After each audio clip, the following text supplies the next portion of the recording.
Brasil, do Reino Unido, boa noite.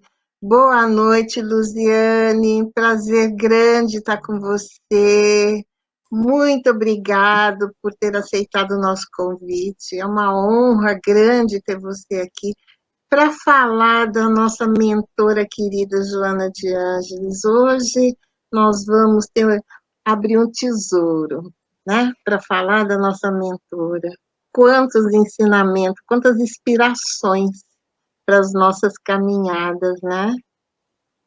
Você Boa está com o teu... noite, querida Ângela.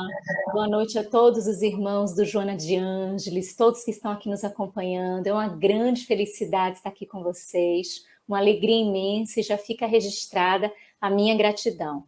Vamos juntos ficarmos envolvidos na energia da nossa benfeitora. Com certeza, com certeza. Então, eu gostaria de convidar todos para a nossa prece, né? Para a gente ir se harmonizando. Então, cerrando nossos olhos físicos, buscando a imagem do nosso amado Mestre Jesus, o nosso amigo inseparável de todas as horas. Mestre amado, nós te agradecemos imensamente a oportunidade de estarmos aqui reunidos, hoje tendo conosco a nossa querida Luziane, que vai estar nos falando sobre a trajetória da nossa mentora Joana de Ângeles. Quantas inspirações, quantas histórias lindas, quantas caminhadas difíceis, mas vitoriosas. Ó Jesus, derrubai sobre nós o teu amor, a tua paz. Derrubai sobre nós, Jesus, a esperança de um dia melhor. Fortaleça as nossas almas sofridas, Senhor. Nossas almas que trazem feridas ainda não cicatrizadas. Mas o teu evangelho, o teu ensinamento é um remédio para todas as dores. E assim, Jesus, bons espíritos, benfeitores, simpatizantes com esse estudo, envolva a nossa querida Luziana, que ela possa ser inspirada, amparada, que a querida mentora acolha nos seus braços amorosos, para que na noite de hoje nós possamos ter uma lição de vida. Ter conosco Jesus, hoje e sempre, que assim seja.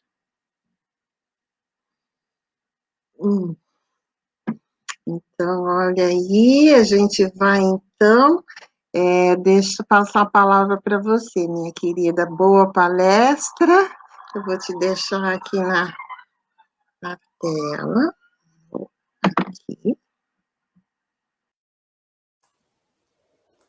Queridas irmãs, queridos irmãos, a paz de Jesus.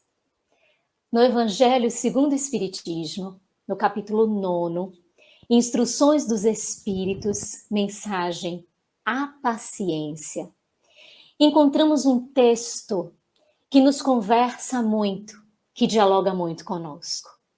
A primeira expressão do texto, que é o item 7 deste capítulo, assim traz: a dor é uma bênção que Deus envia a seus eleitos. Não vos aflijais, pois, quando sofrerdes. Antes, bendizei de Deus onipotente, que pela dor neste mundo vos marcou para a glória no céu. A autoria deste texto está aqui descrita como pertencendo a um espírito amigo, Harvard, 1862, que começa com essa delicadeza de expressão. Para falar da paciência, fala aos nossos corações sobre a dor. A dor que está presente de forma a nos conduzir a um processo diferenciado, a um processo de evolução e de transformação. A dor, que é uma mestra, ou como bem diz Leon Denis, é uma potência da alma, que vem e que tem presença em nós sempre para alavancar a nossa produção, para nos retirar de um estágio Às vezes é de acomodação, às vezes de estarmos paralisados no mesmo comportamento para nos conduzir ao estágio posterior. Sempre avante, convidando os nossos corações a serem ativos em nome do bem. Quando o Espírito amigo diz que a dor é uma bênção que Deus envia aos seus eleitos, traz um conforto e uma consolação aos corações, porque coloca Deus diante de todo o olhar, de tudo aquilo que atravessamos. E como uma mensagem acerca da paciência, nestes termos, nos traz tanta segurança para os dias atuais. Dias de aflição, dias de dor, dias de dúvidas, mas dias de fortalecimento, dias de soerguimento, de necessidade de caminharmos em frente e em nome do Evangelho do nosso Senhor Jesus Cristo. O Espírito amigo, desenvolvendo a sua mensagem, vai nos convidando a perceber que ter paciência também é um gesto de caridade. Caridade, inclusive, para com aqueles que atravessam a nossa história, a nossa trajetória, e nos convidam de alguma forma ao exercício do perdão. Este Espírito diz: compreender os embates da vida, mas diante deles nos propõe olharmos para o alto, porque assim, elevando a fronte aos céus, iremos ter uma amplitude daquilo que estamos envolvidos e teremos condições de seguirmos em frente, decidindo de maneira diversa em relação às decisões que vínhamos apresentando. E encerra num parágrafo que consideramos muito emotivo, mas também muito estimulador. Diz o Espírito amigo: coragem, amigos. Tendes no Cristo vosso modelo, parâmetro, observação, necessidade de prestarmos atenção para repetirmos os comportamentos, ou pelo menos exercitarmos-nos neste sentido. Mais sofreu ele do que qualquer de vós, e nada tinha de que se penitenciar, ao passo que vós tendes de expiar o vosso passado e de vos fortalecer para o futuro. Sede, pois, pacientes, sede cristãos. Essa palavra resume tudo. Sede cristãos. Essa palavra resume tudo. Um espírito amigo, que também tem uma outra mensagem lá à frente no Evangelho: dar-se-á aquele que tem. E quem é este espírito amigo? Aparece para o médium Divaldo Pereira Franco por primeira vez em 1931. Divaldo contava apenas 4 anos e experimentava adversidades por conta de uma dificuldade respiratória. Abarcava a sua organicidade a asma, que muito trazia empeços, impedimentos para aquela tão tenra criança, para aquela criança que estava ainda desabrochando para a existência física. E ela aparece trazendo sempre palavras de tranquilidade. Diz Divaldo que o espírito amigo lhe apareceu e para ele simbolizava como se fosse uma fada luminosa, que trazia palavras de estímulo, de tranquilidade, para que ele adormecesse, para que ele se tranquilizasse, porque logo, logo tudo aquilo iria passar. Como efetivamente passou. Quando ele alcançou a idade de 7 para 8 anos, este espírito amigo lhe disse que ali estava encerrada a sua forma de resgate em relação àquela experiência que ele vivenciava. Mas ela, este espírito em verdade, continuou aparecendo, continuou estando presente na vida do médium. Mas somente em 1956 que este espírito amigo começa a assinar as mensagens que Divaldo já psicografava. E então, apresenta-se e revela-se, por insistência do próprio médium, que precisava de um nome, porque imaginava que um espírito amigo era uma coisa assim muito comum. Outras pessoas tinham benfeitores, mentores, com nomes e alcunhas que se destacavam tanto, e ele tinha apenas alguém que se denominava espírito amigo. Então, este espírito apresenta um nome, Joana. E ele diz, mas Joana de quê? E ela diz, Joana de Ângeles. E desta forma, vem desvelada para nós que aqui estamos encarnados, um espírito de excelsitude, de um coração de bondade, de caridade, de amor, chamado Joana de Ângeles, que em 1964, em 5 de maio, publica a primeira obra psicografada através da mediunidade de Valdo Pereira Franco, denominada Messe de Amor, que para o nosso coração em particular é um dos livros mais lindos da benfeitora. Em 60 mensagens, ela parece dialogar muito próximo de nós, como se nós estivéssemos na nossa cama, no nosso leito de repouso, e ela sentasse a cabeceira ao nosso lado e começasse a conversar. Aquele instante da reflexão noturna, aquele momento em que nós paramos para refletir sobre as nossas ações, é como se ela se sentasse ao lado a cada mensagem que lemos desta obra e estivesse a nos apontar direcionamentos de um rumo seguro, mas também sempre nos estimulando a seguirmos. Através das suas obras, que não param mais desde essa data, vai trazendo à humanidade conceitos, informações, direcionamentos de vivenciarmos o Evangelho de Jesus, sempre à luz da doutrina dos Espíritos. E o próprio Divaldo divide as suas obras em 3 partes, em 3 períodos. Ele considera um primeiro período que foi eminentemente de consolação, como se ela estivesse nos carregando no colo, nos protegendo, nos preparando ou nos recebendo com o seu coração maternal para uma estrada, para uma jornada, para uma trajetória de muitas outras coisas que adviriam com o tempo. Na segunda parte, seriam obras já que adentram conceitos, que adentram estes assuntos da doutrina, que vêm sob o seu olhar, sobre a sua maturidade, sob a sua forma de ver, explicando-nos e trazendo-nos uma proposta de ação, de realização, a partir destas obras que vão trazer um despertar da consciência, uma sinalização para a profundidade do Evangelho de Jesus.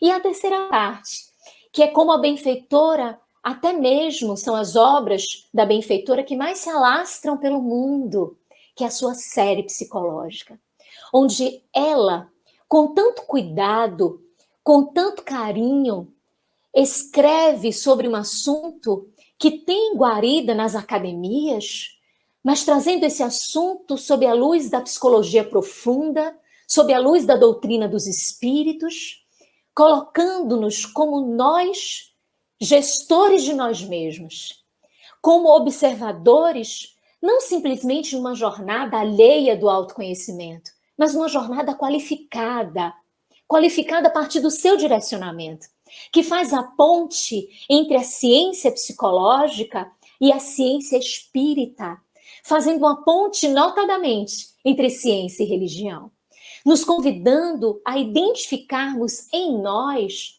mas com qualificações, com entendimento, com propriedade, o que precisamos fazer para nos movimentarmos em direções diferentes das quais viemos adotando e que não foram muito positivas. Este espírito que é responsável pela construção aqui em Salvador, na Bahia, de uma obra imensa, de uma estrutura que abriga tantas pessoas, muitas famílias que diariamente são beneficiadas pela estrutura do Centro Espírita Caminho da Redenção e da sua obra social Mansão do Caminho, que desde 1947 vai trazendo aos corações necessitados materialmente, espiritualmente, psicologicamente, lenitivos e alimentos para a estruturação do ser, oferecendo dignidade, oferecendo respeito e, acima de tudo, amor.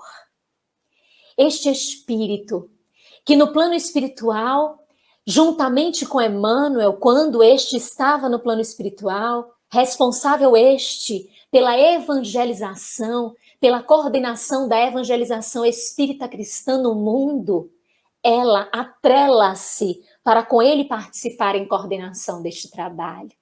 Ela que também desenvolve, junto com a rainha Isabel de Portugal, o atendimento a sofredores, a que muitos se equivocaram na igreja, nas existências passadas e que se comprometeram no desenvolvimento da religiosidade através da Igreja Católica e que habitam regiões de sofrimento e de dor. E ela atrela-se a este trabalho, sem falar, na sua vinculação a Francisco de Assis, desenvolvendo os projetos que desta afinidade, que deste amor, foi possível originar, como a própria Mansão do Caminho, que antes de se operacionalizar no mundo material, sob a movimentação de Divaldo e de Nilson, destes dois expoentes materiais da Mansão do Caminho, ela busca Francisco de Assis para ter o respaldo à obra de educação, de caridade, de soerguimento do ser. A marca deste espírito incomum é a sua fidelidade ao Cristo. Em todas as suas mensagens, em todas. Seja uma mensagem de 4 parágrafos num livrinho de bolso chamado Vida Feliz. Ou seja, numa mensagem em um livro maior, com mais páginas, que a cada capítulo desenvolva mais páginas, em um ou em outro. Ela tem de falar sobre Jesus. Sendo a sua marca o último parágrafo, geralmente. Trazer uma reflexão a respeito do comportamento do Cristo e o que ela nos convida, o que ela nos propõe a partir daquela reflexão para que nós façamos em nossas vidas, como um processo de ação real, individual, pertencente ao nosso processo de crescimento. De onde vem essa fidelidade ao Cristo? Graças às mediunidades abençoadas, tivemos a oportunidade de conhecer um pouco da história deste espírito e de recuarmos muitos e muitos séculos e estarmos ali presente no contexto em que Jesus apresentava-se aqui, naquele périplo que ele tracejou na humanidade, da sua passagem de 33 anos, tão breve, e daqueles 3 últimos anos em que nos trouxe a plataforma para a instauração do Reino dos Céus nos corações humanos.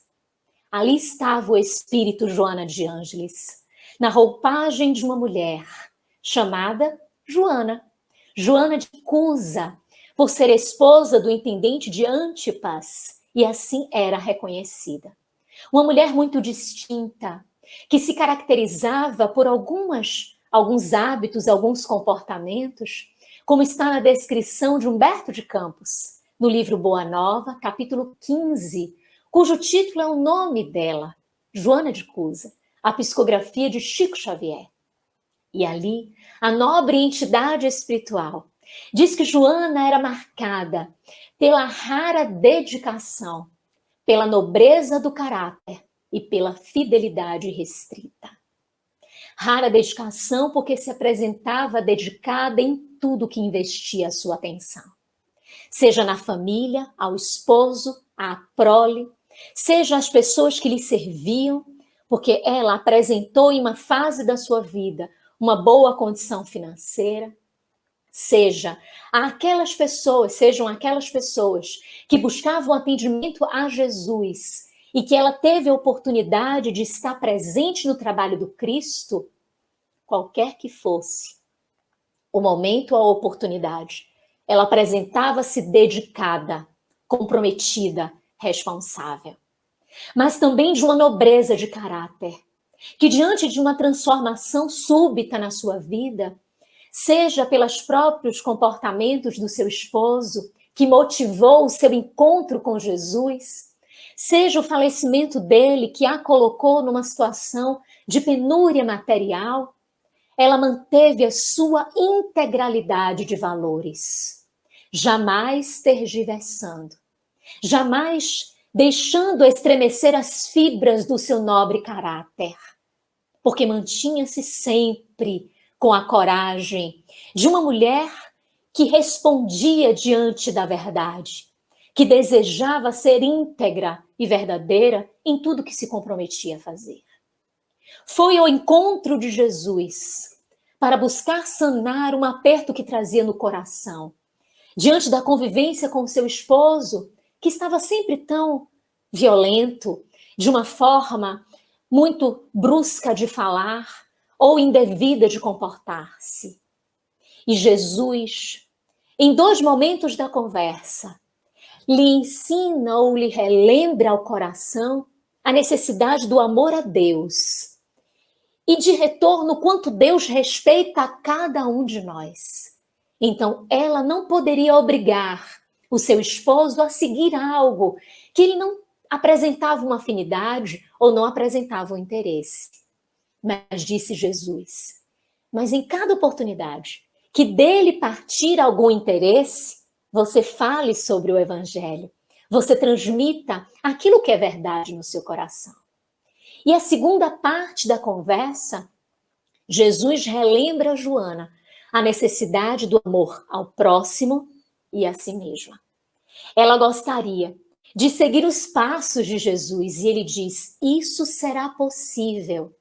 Guarda a mensagem no seu coração e vai chegar um momento de que você vai poder debruçar-se para esta construção da Boa Nova.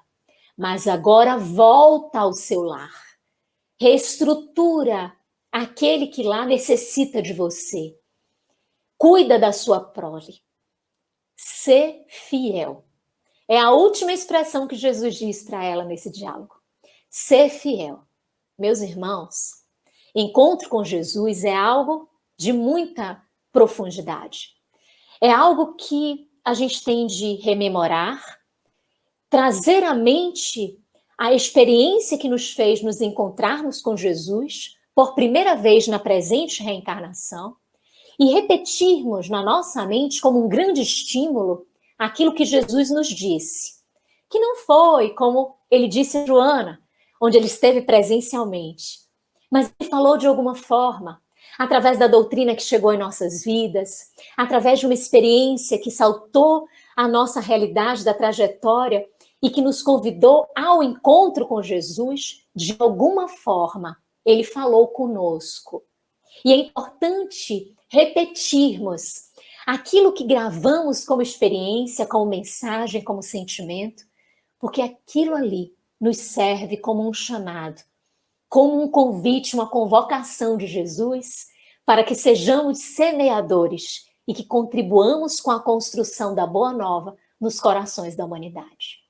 Jamais Joana esqueceu ser fiel. Voltou ao seu lar, teve mais um filho com Cusa, agora eram 2 filhos, e segue a sua experiência de dedicação, de nobre caráter, voltada para toda a construção que lhe era necessário vivenciar.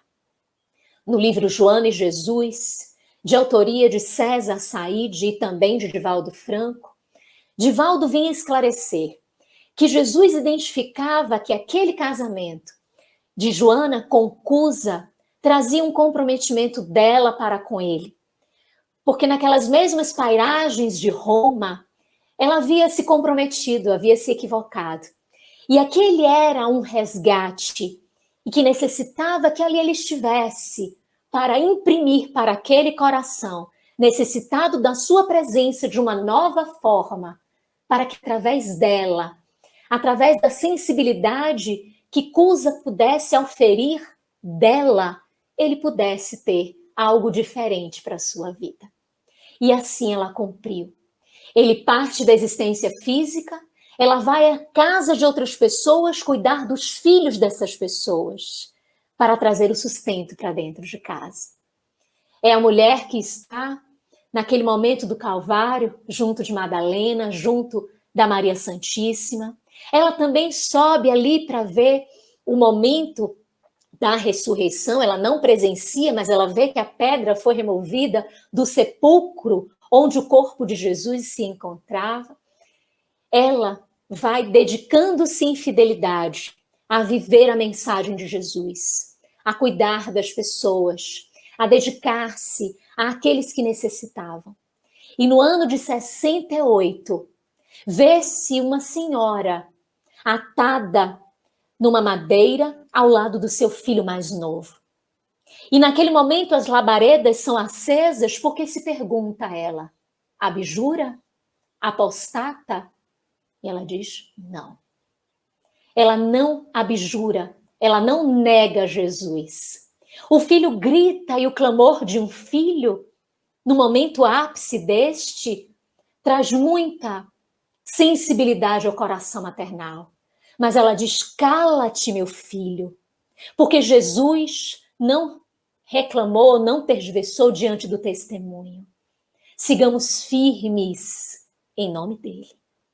O algoz pergunta: mas este Jesus, este mestre, este seu mestre, só te ensinou a morrer? E ela disse: não, ensinou-me a te amar.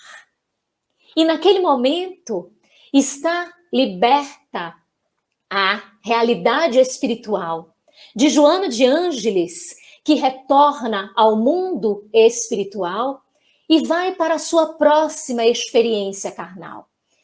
Joana de Cusa, que deixa as suas histórias, a sua marca, o seu legado, segue agora para uma experiência no século XII, XIII, na Idade Média, no ápice do instante em que vem à tona, século XII, isto, no ápice que vem à tona a realidade do coração tão voltado à mensagem de Jesus, que é Francisco de Assis.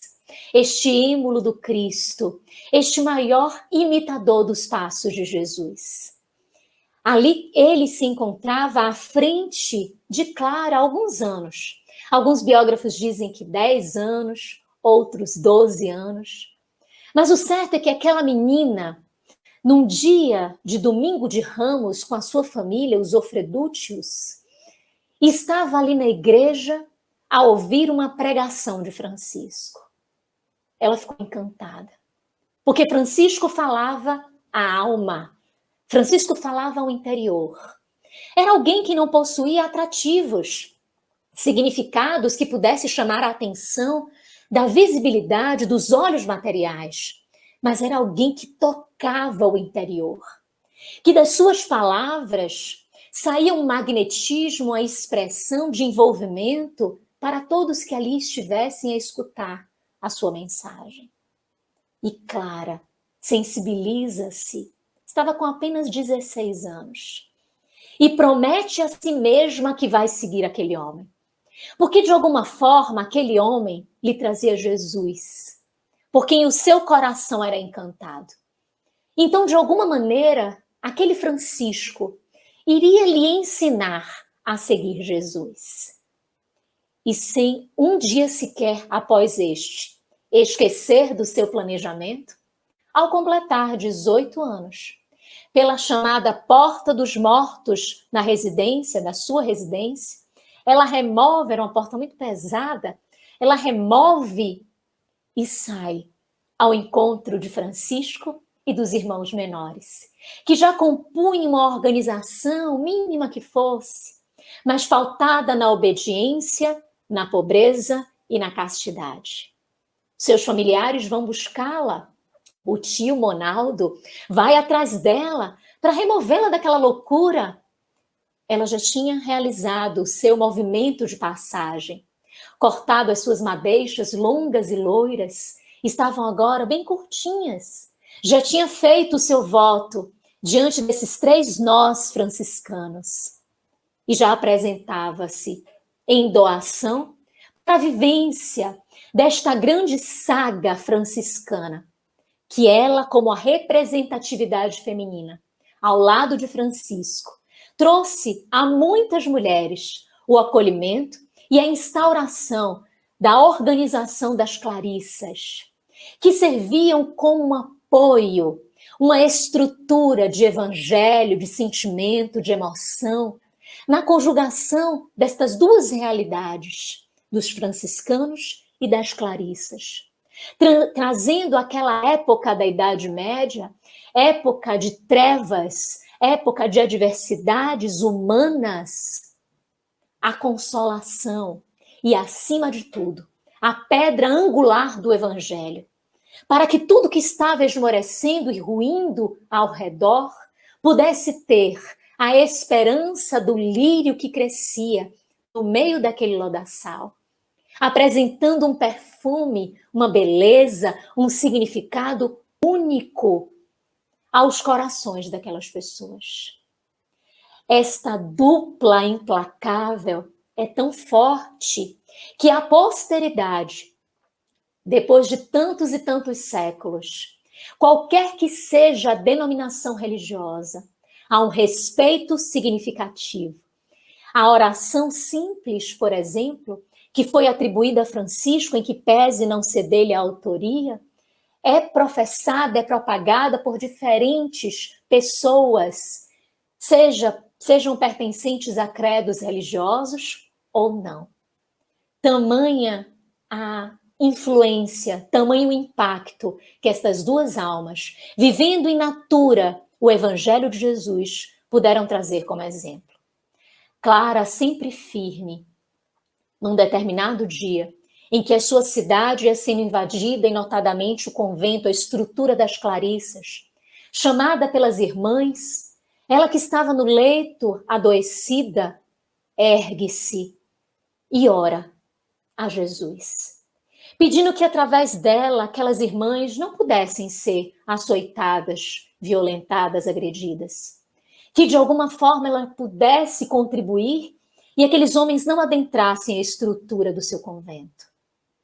Ela vai à porta e, falando com dificuldade por conta da enfermidade, chega diante daqueles homens, dizem os seus biógrafos, diz Tomás de Celano, que o magnetismo de Clara, que ficou conhecida por muitos eventos de cura, virem através da sua doação, da sua imposição das mãos, como ensinava Jesus em muitos processos de cura, de que este magnetismo era tão incomum, que naquele momento fez com que aqueles homens se apartassem. De um lado, homens armados e brutais, de outro, mulheres tão singelas e frágeis, mas como a representante do Cristo, com uma força de moralidade que fez com que aqueles homens se retirassem.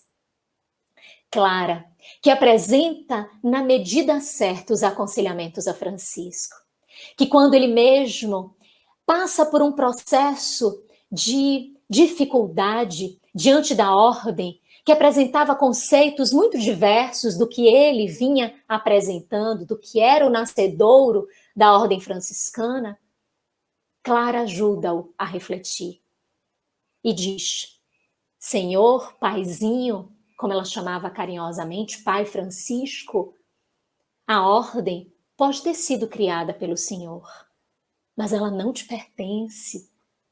Ela pertence a Jesus. Francisco, que era o que professava em cada comportamento a pobreza, no sentido mais amplo desta palavra, comportando a educação das paixões, a educação das iniquidades e dos vícios, estava em um momento que necessitou de um aconselhamento. E a alma doce, amadurecida, canora de Clara, adverte-o carinhosamente. E ele deixa, é o momento em que ele deixa a ordem, vai ao Monte Alverne e chega à última etapa da sua existência física, onde vai doar-se completamente, onde recebe os estigmas e segue até a sua desencarnação. Clara ainda vive longos anos após a partida de Francisco, que vai embora aos 44 anos, alguns dizem 45. Ela fica até os 59, 60 anos. E parte deixando um exemplo de caridade, de doação irrestrita a quem quer que fosse, aos leprosos que eram excluídos, àqueles que pudessem ser mais abastados, mas que necessitassem do lenitivo ao coração, a quantas e quantas jovens que buscavam segurança, para todos. Clara trazia a tranquilidade da sua ação, vivendo com muita paciência e com muita demonstração no exemplo, a caridade ensinada por Jesus. Volta ao plano espiritual.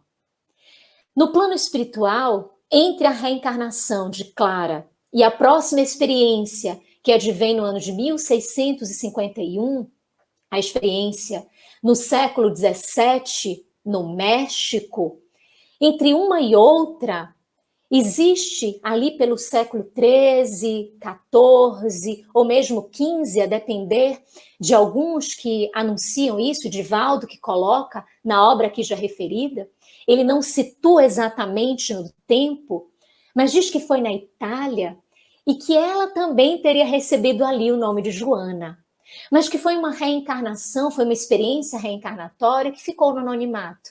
Não veio como um destaque para a sociedade, para que ele pudesse nos trazer como contribuição. Mas, no século XVII, vem novamente este espírito que já vivenciou uma experiência de maternidade, de família, experienciou algo de caridade, de fraternidade, de solidariedade. Vem agora, na roupagem de Juana Ramírez de Asbarre, e que desde os 3 anos de idade já apresentava uma vontade imensa pela intelectualidade.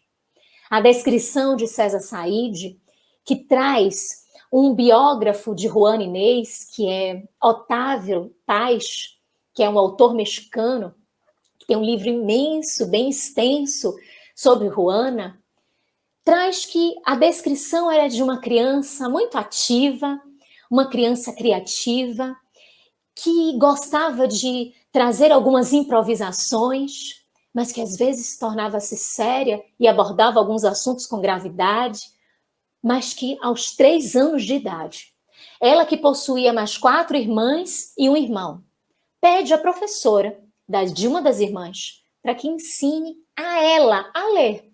E ela diz que foi a mãe dela que disse isso, não era verdade isso não. Mas ela pede aos 3 anos à educadora da irmã para que lhe ensine a ler. E bem novinha, ela já estava lendo, escrevendo, já escrevendo poemas, escrevendo textos, alguns significados que vinham do seu coração infantil. E com tenra idade já chamava a atenção pelo seu saber. Quando ela descobriu que na sociedade somente os homens tinham oportunidade de estudo ou mais facilidade para adentrar as academias, ela combinou com a mãe dela, disse assim, ó, quando chegar a minha idade de ir para estes educandários, para estas expressões do conhecimento, me veste de homem, para que assim eu possa lá estar.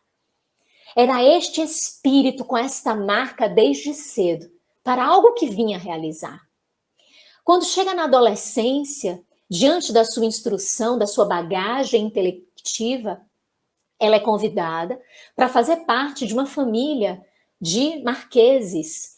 É a família Mancera, que o marquês chega a dizer que a intelectualidade daquela jovem chamava tanta atenção que ele convidou pessoas estudiosas da sociedade, aquelas pessoas letradas e que eram de diversas áreas do conhecimento, para que viesse à sua residência, e foram cerca de 40 homens, que por um tempo extenso ficou a perguntar, a conversar, assuntos específicos de suas áreas com Ana.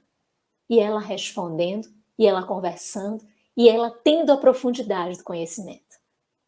Chega uma idade em que ela mesma, segundo esse biógrafo, reflete sobre os caminhos para a sua vida. Esse biógrafo Otávio Paz. Para esses caminhos da sua vida. Ela que não gostaria de seguir o matrimônio, não nesta experiência. Que gostaria de ter uma tranquilidade para a sua leitura, uma segurança para os seus estudos. Onde é que ela poderia fazer isto? O convento, naquela época, simbolizava o ambiente dessa segurança. Então, Juana, que se transforma em Juana Inês de la Cruz, não adere à realidade do monastério, à realidade do convento, por conta de uma vocação inicial, mas por conta deste amor pelas letras, pelo saber. transformando a sua cela numa grande biblioteca, onde livros que ali estavam presentes não estavam nas principais bibliotecas daquele país. Porque continha ela ali livros muito raros, que com muito cuidado, que com muito apreço, dedicava-se em estudo e aperfeiçoamento. Mas a vida dentro do convento foi trazendo para ela a proposta do que ela sempre soube realizar, que é o acolhimento, que é a solidariedade, que é a sua maternidade num sentido lato, num sentido amplo. E foi acolhendo a cada uma daquelas jovens que chegavam. Foi a grande feminista da época e considerada a primeira feminista, porque falava dos direitos da mulher, falava da necessidade de um espaço para a mulher, da mulher ser escutada, da mulher ser levada em consideração e ser alvo de respeito e de dignidade. Teve a oportunidade de altercar em textos com o padre Antônio Vieira, aqui de Salvador, e pontua Divaldo. Já era um contato dela com a língua portuguesa para a sua próxima reencarnação, para a sua próxima experiência, que já estava traçada a sua experiência aqui nas terras brasileiras, aqui na cidade de Salvador, antes mesmo dela vir como Juana Inês. A próxima reencarnação já estava desenhada com estes aspectos. E ela, vivenciando a experiência de acolhimento, de cuidado, de atenção para com estas jovens, vem o momento da peste que assola aquele país, que traz uma grande marca de mortes, de adoecimentos, e ela, com toda a sua dedicação, desfazendo-se dos livros, porque foi necessário para que pudesse trazer poder aquisitivo ao convento, pudesse trazer um pouco de condições financeiras, uma vez que a penúria começou a ficar muito grande, as dificuldades financeiras muito intensas, ela se desprende destes livros e entrega-se completamente ao que ela muito bem sabia fazer. E doando-se até a última, a que ali esteve necessitada dos cuidados por conta do adoecimento, ela também adoece. Na linha de frente que se encontrava, sendo vencido o seu corpo físico e ela partindo de retorno ao plano espiritual, onde fica por cerca de 67 anos. Prepara-se e retorna, reencarnando e vindo no século XVIII, 1762, para a experiência como Joana Angélica de Jesus, aqui em Salvador. E desde cedo trazendo no seu coração a vontade pela educação. Olha que lindo! A maternidade, a doação pela caridade, a intelectualidade, a instrução, a convocação para o saber e a educação, que conjuga todas estas habilidades e a coloca tão predisposta a ser preposta do Cristo nas situações mais adversas, e ela experimentou. No convento da Lapa, diz Divaldo, aquele convento à noite apresentava muitas experiências mediúnicas, porque muitas das jovens ali recolhidas ou acolhidas ao convento traziam marcas do aborto, o aborto criminoso realizado dentro das próprias instalações do convento. Jovens que eram enganadas, que eram ludibriadas, que as famílias não gostariam que a sociedade ficasse sabendo da gestação, eram levadas ao convento. Ali dentro, ordenadas por estas famílias, para que o aborto fosse feito, ou já tendo chegado desta forma, já realizado o aborto. Passavam, nos momentos noturnos, muitas confusões e perturbações das influências espirituais destes que foram apartados violentamente destes ventres maternos, que não estavam conformados com o aborto e vinham na tentativa de enlouquecer estas mulheres. Joana, na descrição de Divaldo, apresentava-se sem saber que eram eventos mediúnicos, porque a sua experiência como católica não lhe permitia este conhecimento religioso, apenas expressava a religiosidade com o seu coração, na fidelidade sempre presente a Jesus, ela impunha as mãos e dizia palavras que acalentavam, que acalmavam aquelas jovens e, ao mesmo tempo, seu coração com tanta autoridade, o seu comportamento com tanta moralidade, fazia com que os espíritos se afastassem. Aqueles que estavam vingativos, sofredores ou eram exímios obsessores. Então, o espaço do convento reunia a sua maternidade, mas reunia também os passes e o atendimento fraterno. Da forma como hoje conhecemos, com as técnicas que hoje conhecemos, mas que ela aplicava sem ter o conhecimento de que era desta forma que estava a desenvolver a libertação daquelas jovens que tanto amava. E chegando no momento ápice de todo o processo de independência do Brasil, mas também da independência da Bahia, os portugueses que estavam buscando a todo momento, diante das revoltas dos brasileiros, a tentativa da permanência aqui, de ainda permanecer o Brasil como colônia, tenta mesmo nos últimos suspiros permanecerem, fazerem de tudo para que aqui mantivessem a autoridade. Invadem o convento da Lapa, mas encontram à porta uma mulher de muita coragem, uma senhora de 60 anos, que havia dedicado a sua existência à educação destas jovens, destas mulheres, mas de tantos quanto chegassem à sua porta, chegassem à sua vida. E diante daqueles homens, ela impede que eles adentrem de logo no momento em que eles chegam, e desta forma, diz Divaldo, ela ganhava um pouco de tempo para que as suas filhas do coração pudessem transitar, porque havia uma comunicação subterrânea entre os conventos, e que elas pudessem fugir, como assim aconteceu para o convento do Desterro, que pudessem fazer essa migração, enquanto ela enfrentava, e ela estava ali em nome de Jesus, impedindo que aquelas meninas tivessem suas vidas agredidas. Bem similar como ela fez na roupagem de Clara, bem similar como ela fez como Juana Inês, que enfrentou a peste, atendendo cada uma das suas filhas do coração.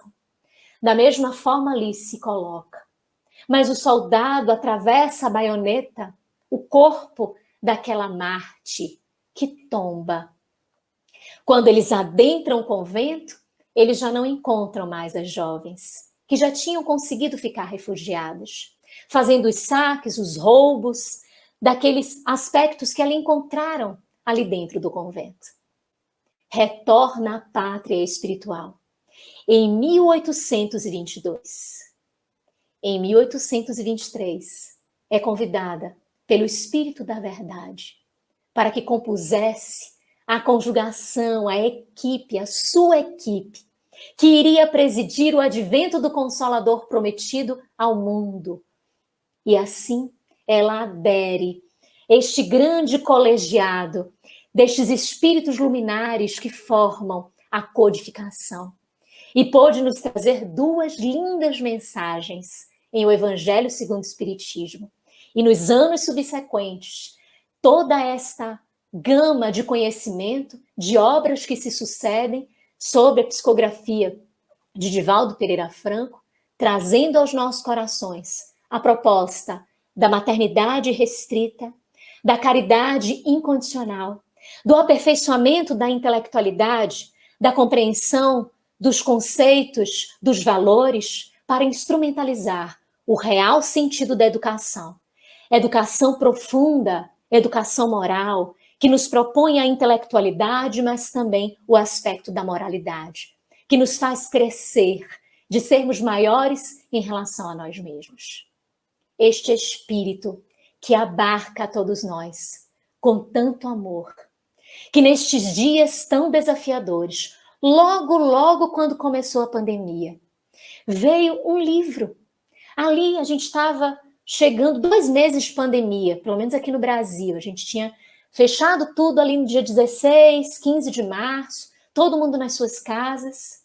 No dia 5 de maio, aniversário de Divaldo Franco, 5 de maio de 2020, a benfeitora permite que viesse para todos nós um livro chamado Vidas Vazias, que quando lemos o livro, nós pensamos, meu Deus, é o livro adequado para este instante da pandemia, onde ela cuida de cada um de nós em cada uma das suas mensagens.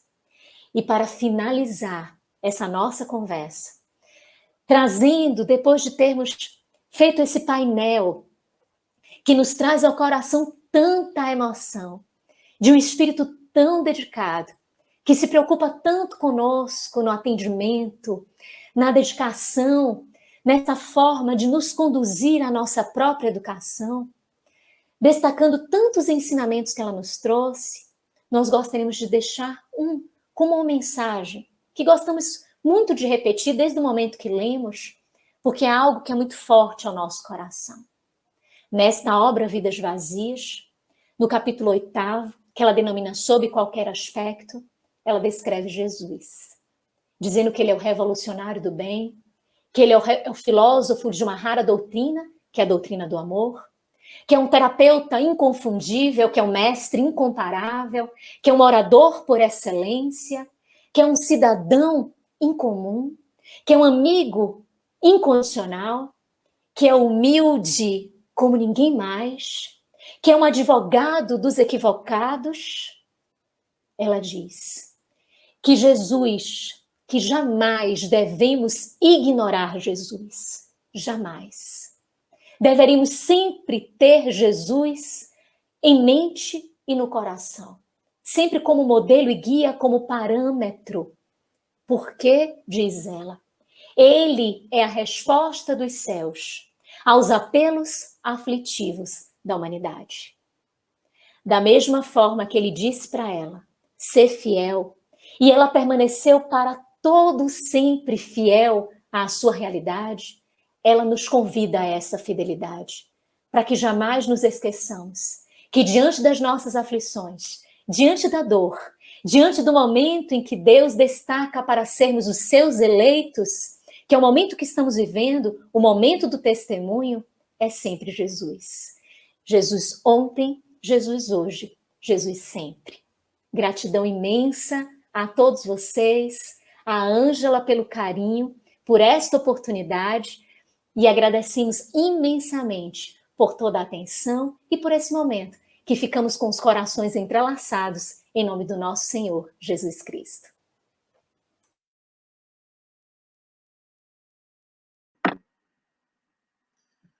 Olha que maravilha, eu estava aqui embargada, muitas vezes com lágrimas mesmo, porque a nossa querida mentora é de um amor que a gente não pode compreender. Divaldo disse que ela sempre se apresenta com as mãos estendidas. Então, ela toca todos nós.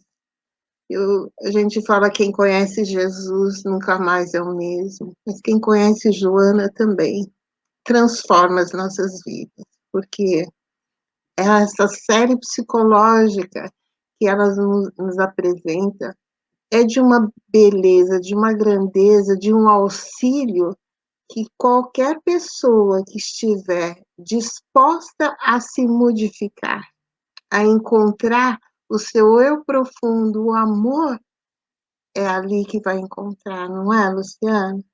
Luciana? Isso mesmo, Ângela. A série psicológica, ela vai nos permitindo sair do engatinhar para o caminhar com passos mais firmes, para que a gente fique mais seguro, se desprenda de culpa, de ideias que vão nos algemar, para que mesmo dentro das imperfeições que ainda fazem parte da nossa trajetória, pelo processo do crescimento, que mesmo assim a gente saiba que o quanto é importante avançarmos no trabalho, o quanto é importante reunirmos forças, porque temos talentos para isso. Então, ela é uma benfeitora que traz palavras de soerguimento, não julgando jamais as nossas iniquidades, mas nos conduzindo a nos libertarmos dela, para que também nós sejamos mensageiros de Jesus. É muito especial, Ângela. É muito especial, verdade. Muitas pessoas acham que a série psicológica é distinta do Espiritismo, dos ensinamentos de Jesus, e a gente sabe que não é, né? Todos os seus ensinamentos são baseados nos ensinamentos do Cristo, não é?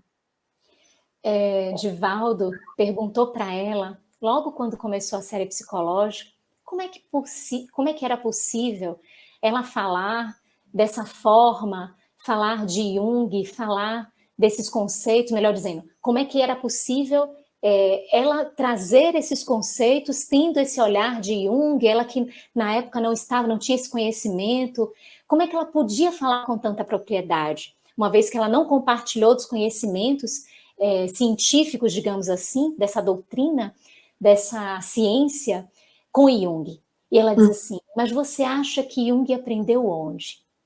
Jung aprendeu na espiritualidade, ele aprendeu com Jesus. Então, todos nós aprendemos na mesma escola. E o desenvolvimento na matéria foi a forma dele expressar, porque ele tinha uma contribuição a trazer. Mas nós aqui também aprendemos. E ela reflete, ela traz o anúncio do próprio Kardec, que mesmo antes da psicologia como ciência, ele já coloca na Revista Espírita estudos psicológicos. Então, a benfeitora coloca isso, como é que todo mundo tem a mesma gênese do conhecimento, que parte de Jesus, como nos ensina Emmanuel.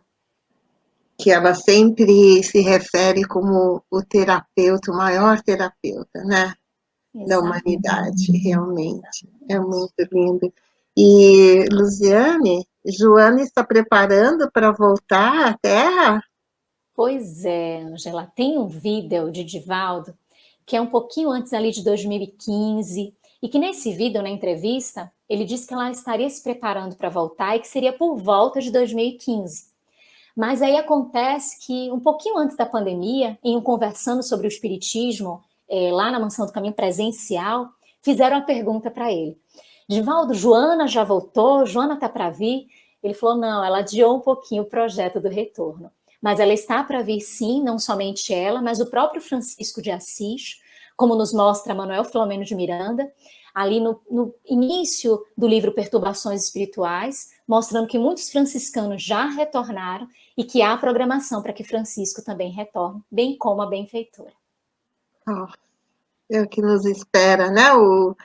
Esse mundo de regeneração, com essas almas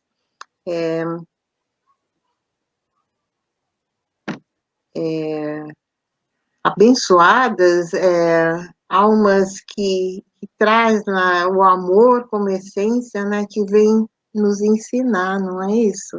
E é tão lindo isso, que maravilha. É tão lindo isso, porque é a solidariedade o tempo todo. Eles são os trabalhadores da primeira hora, mas são os trabalhadores de todas as horas, porque vão mergulhar nesta última hora, já iniciando uma primeira hora de um novo mundo. Então, são trabalhadores de todas as horas, dando-nos o apoio para que nós enfrentemos esse deixar um mundo e para amanhecer numa nova era. São espíritos de devotamento e abnegação. De se doarem, né? Olha, eterna gratidão. Eu quero ler aqui para você os comentários. Olha que maravilhosa. A nossa querida Jurema, a gratidão é mútua.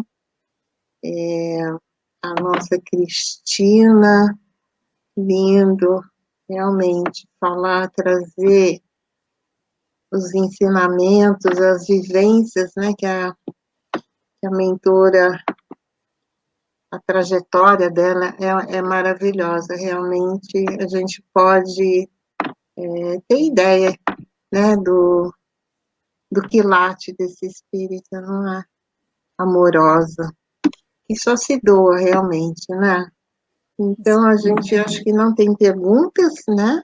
Mas eu gostaria agora de falar para todos que a gente está com uma audiência maior, que a nossa querida Luziane, ela é da Bahia, de Salvador, Ela é advogada, expositora e trabalhadora da Juventude Espírita Nina Arueira,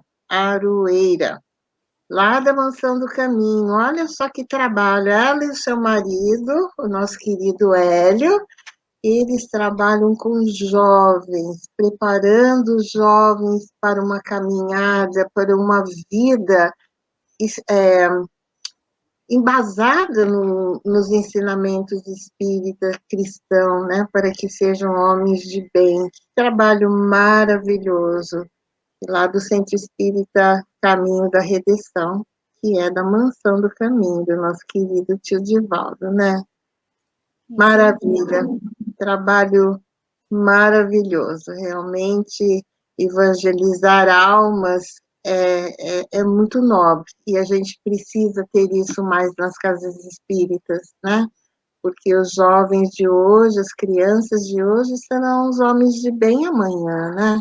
Então, eles precisam ter uma diretriz, né? Luziane, quando a família não é espírita, existe uma dificuldade de introduzir os ensinamentos cristãos? Existe, sim, a gente experimenta isso nas atividades, um desafio, porque a base de apresentar o Cristo, de apresentar todos os princípios é da família. A casa espírita vem como uma colaboradora. E quando a família se desloca desse papel e essa função fica exclusiva à casa espírita, apresenta dificuldade, porque nós estamos com eles em pontos da semana, enquanto que a família está o tempo todo, e às vezes apresentando até mesmo pensamentos, até mesmo ideias diversas do Cristo. Então, o jovem, quando vem, não pertence, a família não pertence, não tem esse nascedouro, num pensamento, num comportamento que é cristão, ele vem e ele encontra dificuldade para que ele se mantenha. Mas o estímulo dos amigos, da própria juventude, o quanto a casa nos oportuniza, que era aquilo que a gente conversava um pouquinho antes, né, Ângela? O quanto nosso tio Divaldo, nosso tio Nilson sempre incentivaram a juventude, tantas oportunidades que eles concedem, isso atrai e acaba atraindo a família também. A família acaba vindo para ver o jovem protagonista e também é envolvido por essa proposta de Jesus. Que lindo, que lindo. A gente vê que existe um magnetismo quando se fala do Cristo, quando a pessoa está aberta para esses ensinamentos, é uma coisa que ela tem sede daquilo, né? Então, aquilo toca lá na alma e ela quer continuar trazendo, né? Porque é muito bom, né? É muito bom. Minha querida, olha, só temos que te agradecer, porque realmente foi maravilhoso. A gente vai querer que você venha mais vezes, porque foi muito bom trazer as experiências da nossa mentora, falar de Jesus, é o que a gente precisa nesse mundo tão turbuloso, não é? Trazer mais paz, fazer mais reflexões nos ensinamentos do Cristo. Então, nós vamos encerrar e pedir para você fazer a nossa prece de encerramento, por favor. Vamos sim. Muito obrigada, Ângela, e a todos do Joana de Ângeles, que são filhos da benfeitora. Muito bom estar com os meus irmãos, filhos da benfeitora, todos juntos. Vamos à oração. Vamos à oração. Querida mãe, querida benfeitora, benfeitora dos nossos corações, tão linda a tua presença conosco, presença que nos envolve do jeitinho que nós somos, mesmo com as nossas dificuldades, com as teimosias, com as situações que recalcitram, ainda como hábitos que se repetem, mas tão carinhosa e maternal. Se apresenta conosco para nos impulsionar a sermos melhores.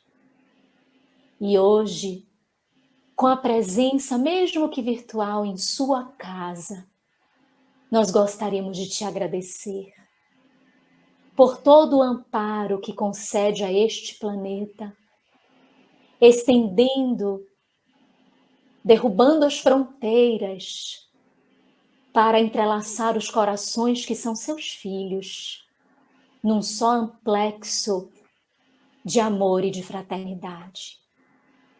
Muito obrigada, Senhora querida, pela oportunidade de estarmos juntos em nome de Jesus, de podermos desenvolver os estudos a partir das suas reflexões, da proposta de amor que nos traz e que nos conduz a uma educação de tanta segurança.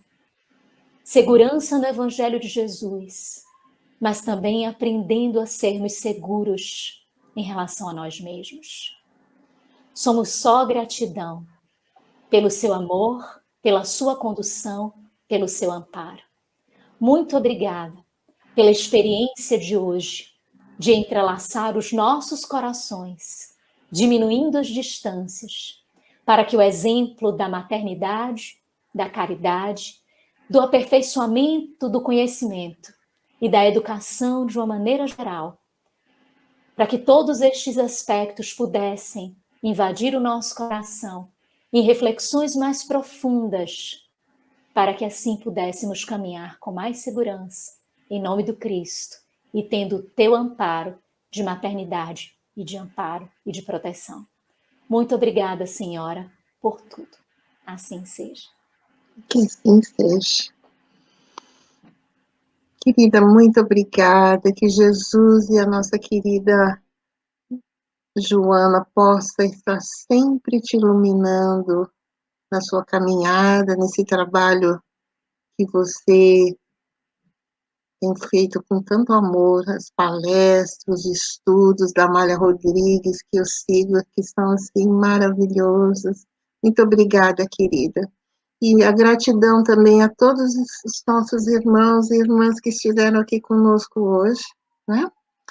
E a gente deseja a todos muita paz, que a querida mentora e que Jesus possa se adentrar a cada lar e abençoar a cada coração. Então, muita paz e todos uma boa semana.